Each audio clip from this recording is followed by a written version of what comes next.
Welcome to episode 4 of Escaping Shadows. I am AJ, and I'm here telling my story of how it all began until where I am today. I have had an interesting life, very interesting. Some, of course, have had way more interesting lives than I had, but interesting none the least. I decided to do these videos as a way to provide my children with a video story for if anything ever happens to me. They can look back, watch the videos, get my story from me. I also started this as a way to spread awareness about situations that I have been, and if anybody else is out there in the world and they're dealing with similar type things, letting them know that they're not alone. We are slowly building a amazing community of people who understand that we're not in this fight alone. We're here together. So I invite you, sit down, grab your drink. Today it is coffee. Do not judge by my color. There is a lot of caffeine in here. Wear some comfy clothes. Sit back, relax, and enjoy this story. Today we are meeting my family.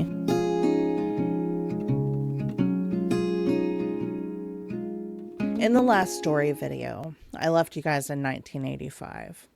It's okay. We're going back. We're going back to 1985, and we're going to talk about what things were like after my dad passed away. After my dad passed away, my mom, being young and in Illinois, knowing nothing really about my dad's family in New York other than some names and where he was from, she started calling local fire departments in New York to try to track down my dad's family to let them know that he had passed away. She ended up finding them. She found my grandma. She found my aunt. She touched base with them. They were apprehensive at first. They didn't believe that my dad was my dad because why was he in Illinois? Again, I still don't know why he was in Illinois. So they ended up requesting that my mom send pictures. Now, of course, this was back in the 80s, so the internet wasn't a thing.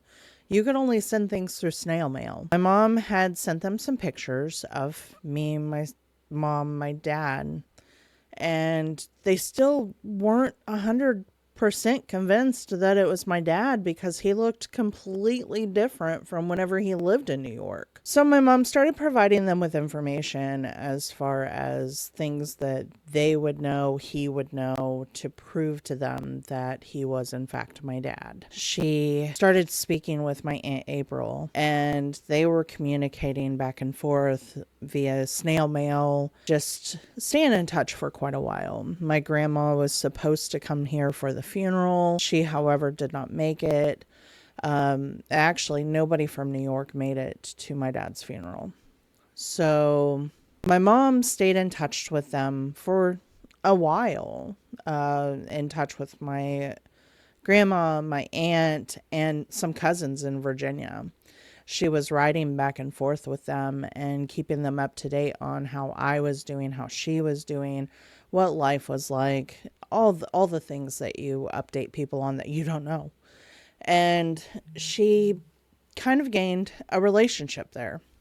Well, over the years, time went by, phone calls, they were talking on the phone. But time went by, and my mom ended up getting into another relationship. And whenever she got into this relationship, she ended up losing touch with my family. Things just kind of, I don't know. I don't know if it was they saw that she was moving on and they thought best to step back, let her live her life because she was so young. I don't understand the whole situation there. Anyways, they ended up losing communication completely. So here I am, a young toddler growing into childhood. I, of course, ask questions about my dad, as anybody would. And I would get responses like, oh, your dad was such a great guy. He loved you so very much. He was loved by everybody. He was a hard worker. He left New York because he wanted to leave New York. Just very vague details about my dad my entire life. So around the age 10, I really, really, really wanted to find my family. I didn't know how to do this. This was in the 90s. The internet wasn't what it is today. And so I just started looking at maps, like atlases. We always had atlases for some reason. We didn't travel very much, but we always had atlases. So I would constantly study atlases as a kid. And I would find the area where my dad was from. And one time I was looking through a Richland County, Illinois phone book, thinking I'd find phone numbers for people. It was a thing. I was desperate for some sort of information because I had nothing. And in a few videos, you'll understand why I was so desperate. I needed something. So at about 6th grade, I had a counselor, and she was actually my 2nd or 3rd grade teacher previous to becoming a counselor. She and her husband were actually in my life all throughout school in multiple ways, as far as being a counselor, a teacher, principal, vice principal. It was crazy. This counselor, her name was Cindy, and she was truly amazing. I had been seeing her about some stuff that I was dealing with in my childhood. And during this time, I brought up to her that I had family in New York, but I had no clue how to find them. So Miss Lockley took down what little bit of information I had. And at this point, the only information I had was my dad was born in Catskill, New York, and he had a mom and a dad. His dad's name was the same as his, because he was a junior. He had a sister named April, and he had a brother named Larry. That was really all the information I had. And so Miss Lockley, side note, yes, her husband, Butch, was on Survivor the Amazon. I think he ended up in like 4th place or something. It's kind of a cool little, hey, not only do you have white squirrels, but you have Butch Lockley kind of thing of the town. Super great guy. Super great wife that he has. Both of them, they picked the perfect careers because they go in with such a love in their heart to help children. Any hoodles. So Miss Lockley takes down the information and she starts trying to see what she can find. Again, even though we're in the 90s, internet isn't what it is today. So we had Ask Jeeves, we had Dogpile. You could type stuff in, but you weren't really going to get a whole lot of responses back unless it was public record, and there was no social media. There wasn't taking somebody's name, putting it on Facebook or anything like that to find these people. You had to deep dive. Unfortunately, she came back empty-handed. So at this point, I had just kind of lost hope. I didn't think it was ever going to be in my life that I was going to find my family, because every time I tried, I hit dead ends. I wasn't getting anywhere. I had the same information I started out. My dad's a great guy. My dad's from New York. My dad had a sister and a brother. That was it. So over the years, I kind of just stopped. I ended up falling deeper into my addiction and started living life, being a reckless teenager and to my 20s, and not really thinking about that part of my life. So everything was just bleh. Still had this ache in my heart and this feeling so I stopped. And then 2008 comes. My family is out there. I need to find them somehow, but I wasn't really pushing on it because I didn't want to get that let down again. In 2008, I'm laying in bed, scrolling through TV. I was just kind of listening to the TV, and a commercial came on for Troy the Locator. It sucked me in.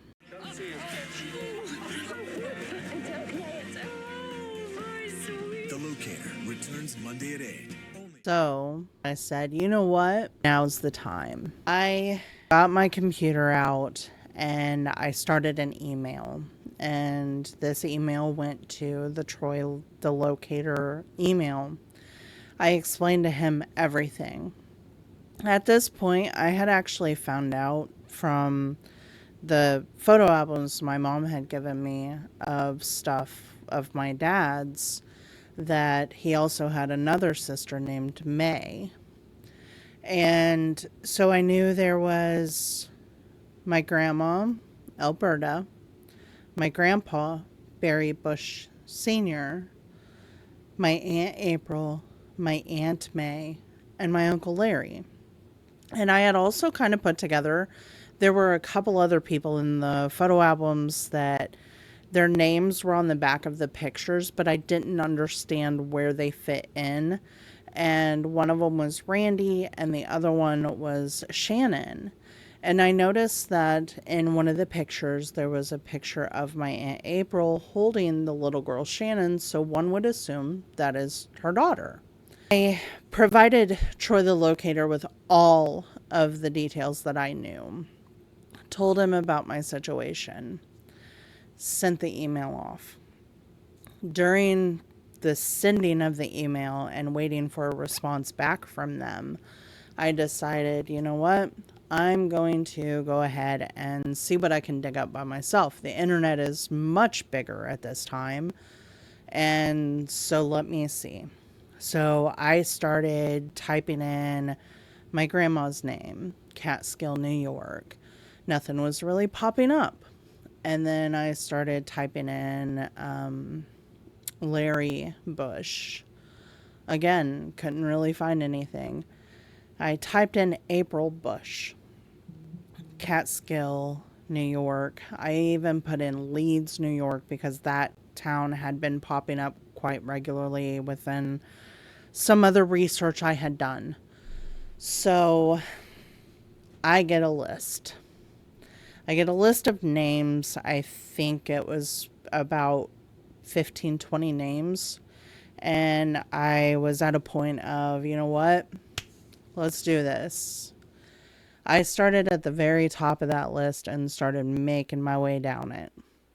I had even tried calling the local fire department, and I explained to them who I was, what I was doing, just hoping that I could get some sort of help there. And when I had called, they said, unfortunately, we cannot provide you any of that information, but we can tell you they're here.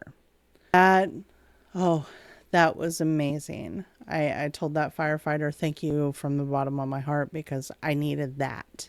I needed that reassurance that this wasn't just crazy trying to find people who weren't even in the area anymore and nobody knew where they are, kind of thing. Well, after calling, I got a couple that, one, she was so sweet. When her and I were talking, she sounded like she was around my age. She said that Bush was actually her married name. Her husband was a Bush, but it was a completely different Bush family. And her and I talked about everything that I was going through, and we were on the phone for quite a while. Super sweet. So, April Bush, near the Catskill, New York area, thank you. You were amazing to talk to. As I'm calling through, I come across this one, and I don't know how to say the last name. I keep looking at it, and I'm like, Palush, Palash, Pulsh. I don't know. I don't know how you say this. New York is, there's a lot of Italian families around there, so I don't know how to speak Italian. I don't know how you say things that are Italian, but I could tell this was an Italian name. And so I call, and when I call, I start the call off with, hi, my name is Amy. I live in Illinois. Before I could even get hardly anything out of my mouth, the lady on the other side of the phone screams at me, we don't want any of this, and hangs up the phone. I stopped and just mind blown at the response I just got by saying my name and that I was from Illinois. So I was like, hell no, I'm not putting up with this. So I call the number back. She answers the phone again. And before she could even start to hang up on me, I say, "Whoa, before you hang up, I need you to listen to me." I said, "I am Amy. My dad is from your area. I am looking for my family." That moment, she stops and she says, "Hold on a second." And I can only imagine how this happened because of what I could hear. My heart was pounding the whole time. And I was like, this woman's going to yell at me for who knows what reason. Because my name's Amy? Because I'm from Illinois? I don't know, but she's screaming at me. So in my head, she took her phone. Think my phone is a corded phone, and just puts her thumb right there to block the sound. But she tells me she's putting me on hold. So I hear her walking through the phone, even though she's got me on hold. And she takes me off hold, and she comes back on the phone and says, "Tell me what's going on." And so I say, "My name is Amy. I'm from Illinois. My dad is from your area. He had a sister named April, a sister named May, and a brother named Larry. His parents are Alberta and Barry Bush. I am trying to find my family." At that moment, she stops and she says, "Well, honey, you found us." Sorry. I took a deep breath and I didn't know what to say. And she said, "I'm so glad you found us." She then apologizes for hanging up on me. She thought because on her caller ID, it just had my phone number and it said Illinois. She thought I worked for Obama. And at this time, I guess she was getting a whole lot of political calls, and all of them that were coming through from President Obama were coming in as Illinois, just as the name. No name, just Illinois. So she was trying to stop the spam calls. She thought I was a spam call promoting Obama's party. And I reassured her, no, I was not. I was simply trying to find my family. So during this phone call, I could tell she was nervous as well, but I could also tell how excited she was. She proceeds to tell me that Shannon is her daughter, Randy is her son, and they live fairly close to her. And she finds me on Facebook. We become friends. She sends my Facebook to her daughter Shannon and tells her, add me. She puts me in contact with her son Randy. And then she drops a bombshell. "Did you know that your sister lives here?" "I'm sorry, ma'am, what?"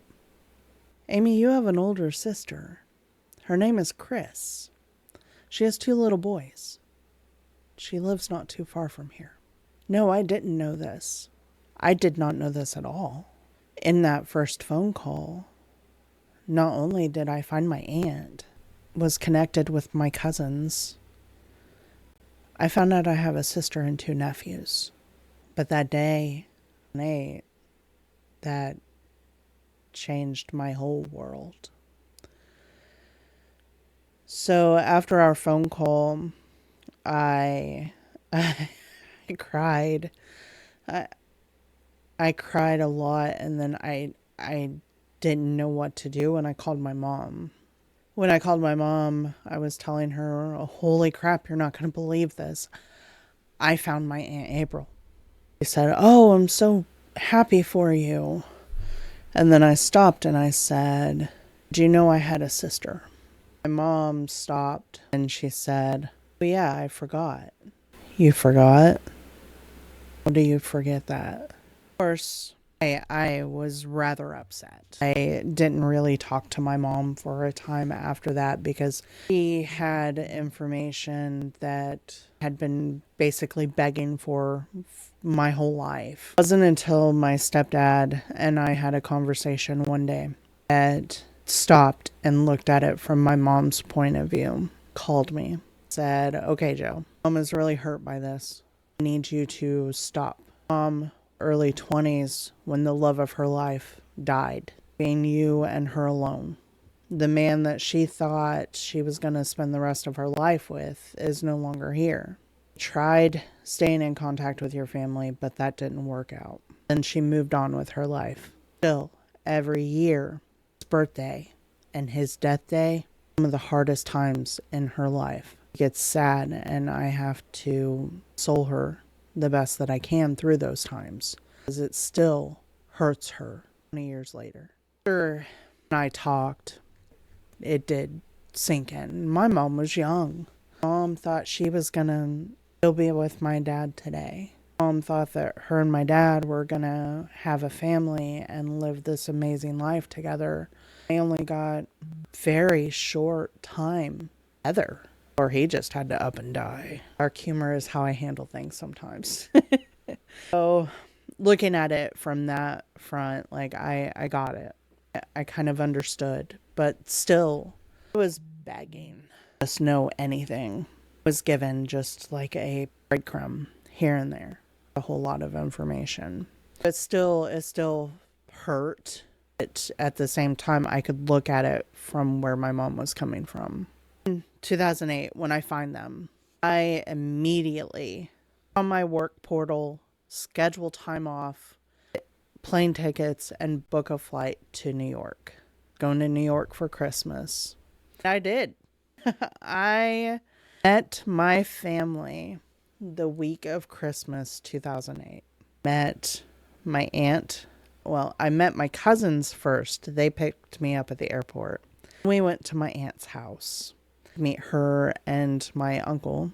Then I stayed the night with my cousin that night at her house. And the plan was the next day I was going to go meet my sister and hang out with her. Fortunately, I didn't get to do a whole lot of that. While I was up there, I had received a phone call on December 23rd. Letting me know that my best friend had just been unalived in a car accident. Some in my heart with all things amazing with my family trip turned into me focusing on how I needed to get home. Needed to be home. I knew there wasn't a whole lot that I could do, but it was broken. I had just lost my best friend. I wasn't even in this state when this happened. I was dealing with everything through the phone. So what really wasn't me when I was there, because I was in a process that my best friend wasn't going to be home when I came home, and that I was coming home to his funeral. Did end up getting to meet my sister and her boys, and we had fun. It was so awesome. Her boys are amazing. They have grown up into such handsome men. I had an older sister. It was awkward at first because you're being told, hey, you have an older sister, and then you're meeting the older sister, and I'm an awkward person anyways. So I was very just like, I don't know what to say or do. Hi, I'm Amy. So, but at the same time, felt natural. Felt like, hey, this is my sister. It just one of those real feelings like, yeah, been a part of me my whole life things.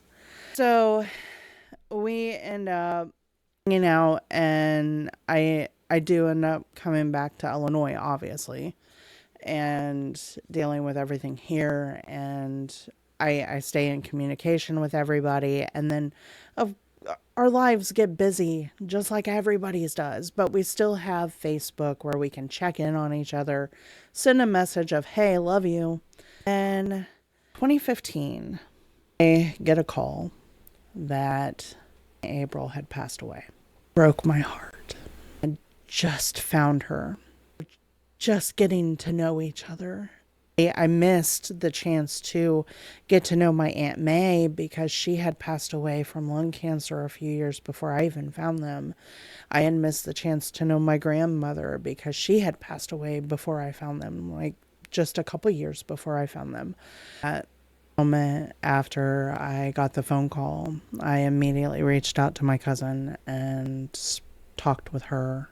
And I said, you know what, I'm calling work, letting them know that I'm leaving out. I'm getting a rental car. I'm just going to drive. I'm not going to fly. I'm going to drive. And packed up my ex-husband and we drove from Illinois to New York so that we could be with my family. It was a long drive and it was a drive. There wasn't a whole lot of talking or anything because we needed to get there and we needed to be with family. The local fire department did this amazing funeral for my Aunt April. She was part of the fire auxiliary, and she was also in the government offices of the area. After the funeral, we ended up going to the local firehouse and having a big meal with anybody who wanted to come. I don't know if this is common everywhere, but I know our area does it, and apparently New York does as well. I ended up coming back home. Things just kind of over the years, we will pop in. We will see updates from each other here and there. And if we're thinking about them, we'll send a message.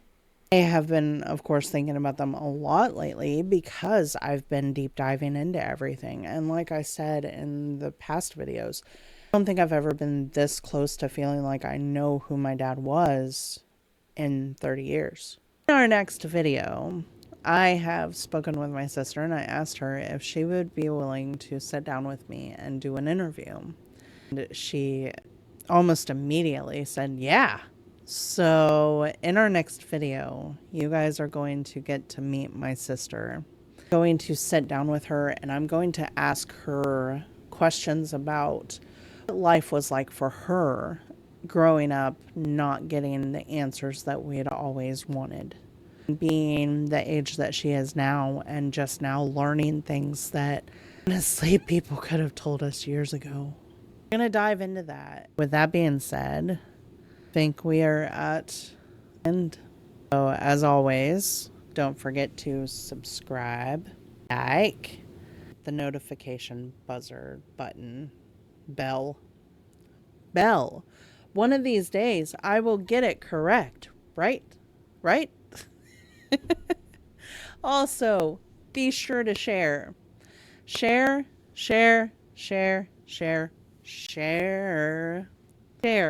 so that our group of helping people can get bigger, net can get wider. Amazing ride, and I'm so glad that you guys are here with me on this. I appreciate you more than you realize. So be careful on your loved ones. Check in on your loved ones.